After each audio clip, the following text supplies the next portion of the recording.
warahmatullahi wabarakatuh. Waalaikumsalam warahmatullahi wabarakatuh. Selamat siang semuanya.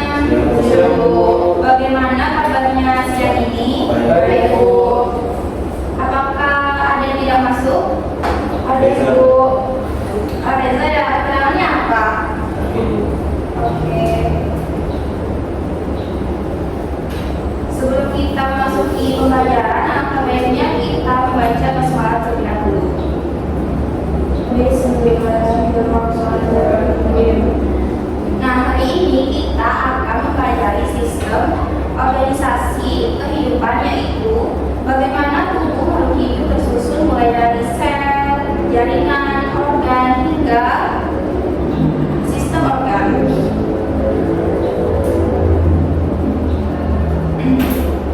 Pada pembelajaran hari ini kita akan mempelajari pengertian sel, jaringan, organ, dan sistem organ. Kita juga akan mengetahui hubungan antara setiap tingkatan organisasi kehidupan serta contohnya pada manusia, hewan, dan tumbuhan. Nah, apa itu sel? Sel merupakan unit struktural dan fungsional terkecil penyusun makhluk hidup. Artinya, semua makhluk hidup tersusun atas sel dan berbagai aktivitas kehidupan berlangsung di dalam sel. Pada sel terdapat 3 bagian utama. Yang pertama ada membran sel, sitoplasma, dan inti sel. Nah, membran sel berfungsi melindungi sel, sedangkan sitoplasma menjadi tempat berlangsungnya aktivitas sel, sedangkan inti sel berfungsi mengatur seluruh kegiatan sel.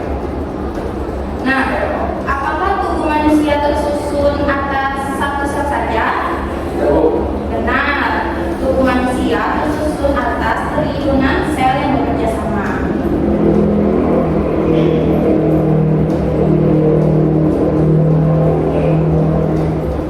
Nah, sel-sel memiliki bentuk dan fungsi yang sama akan bergabung membentuk jaringan. Jaringan membantu menjalankan fungsi tertentu dalam tubuh. Contohnya jaringan epitel yang melapisi permukaan tubuh, jaringan otot membantu pergerakan, jaringan saraf menghantarkan rangsangan, dan jaringan ikat yang menghubungkan jaringan lain. Pada tumbuhan juga terdapat berbagai jenis jaringan seperti epidermis, parenkim, xilem, dan floem. Nah, jika banyak sel otot berlangsung akan membentuk apa? Jaringan otot, Bu. Benar. Kemudian kita masuk ke slide berikutnya. Beberapa jaringan yang berbeda dapat bekerja sama membentuk organ. Organ memiliki fungsi tertentu yang penting bagi tubuh. Contohnya jantung memompa darah, paru-paru untuk bernafas, dan otak yang mengatur seluruh aktivitas tubuh. Pada tumbuhan, daun merupakan organ yang berfungsi sebagai tempat fotosintesis. Coba sebutkan organ yang berfungsi memompa darah. Jantung. Benar sekali. Benar ya, jawaban dari anak mobil. Selanjutnya kita masuk ke sistem organ.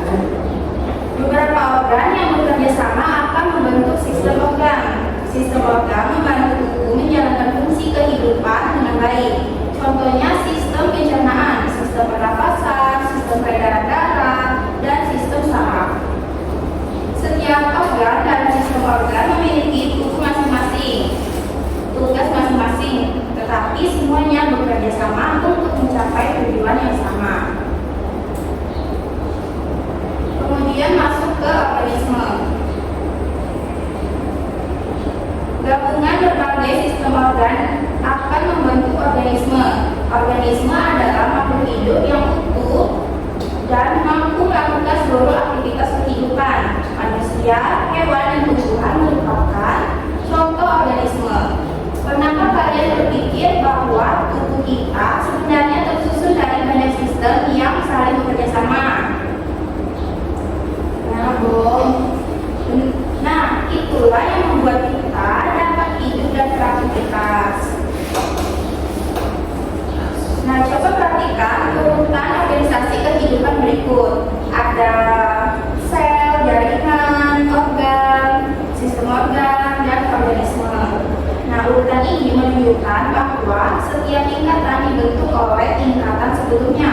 Contohnya ada sel otot membentuk jaringan otot. Jaringan otot menjadi bagian dari jantung. Jantung merupakan bagian dari sistem peredaran darah. Dan sistem peredaran darah bekerja dalam tubuh manusia sebagai organisme. Nah, setiap tingkatan kehidupan saling berkaitan. Jika ada gangguan pada sel, maka jaringan dapat terganggu. Jika jaringan terganggu, organ juga dapat mengalami gangguan. Akibatnya sistem organ dan nafas organisme berdampak. Karena itu, semua bagian tubuh harus bekerja sama agar tubuh tetap sehat. Dalam pelajaran materi hari ini, sekarang kita berdiskusi. Silakan berkumpul dengan kelompok masing-masing. Minggu lalu sudah dibagikan kelompoknya ada 2 kelompok, yaitu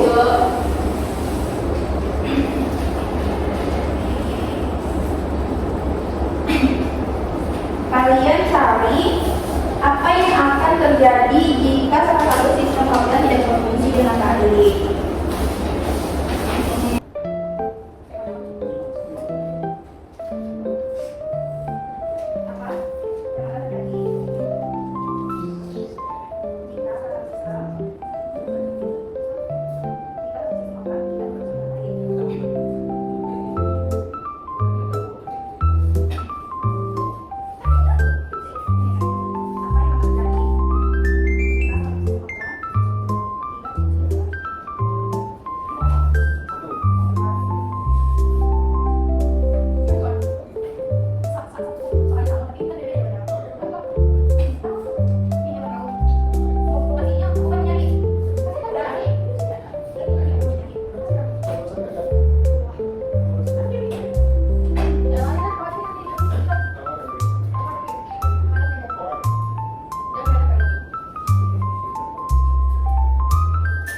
Diskusikan bersama kelompok kalian, tuliskan hasilnya di buku ya. Nanti silakan setiap kelompok menyampaikan hasil diskusinya. Ibu tunggu sampai 5 menit. Baik Ibu. Baik, apakah diskusinya sudah selesai? Sudah Ibu. Nah, silakan setiap kelompok menyampaikan hasil diskusinya dari kelompok 1. Baik Bu.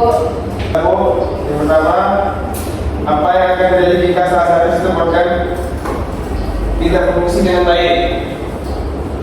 Jika salah satu sistem organ tidak berfungsi dengan baik, maka keseimbangan tubuh akan terganggu karena setiap sistem organ saling bekerja sama.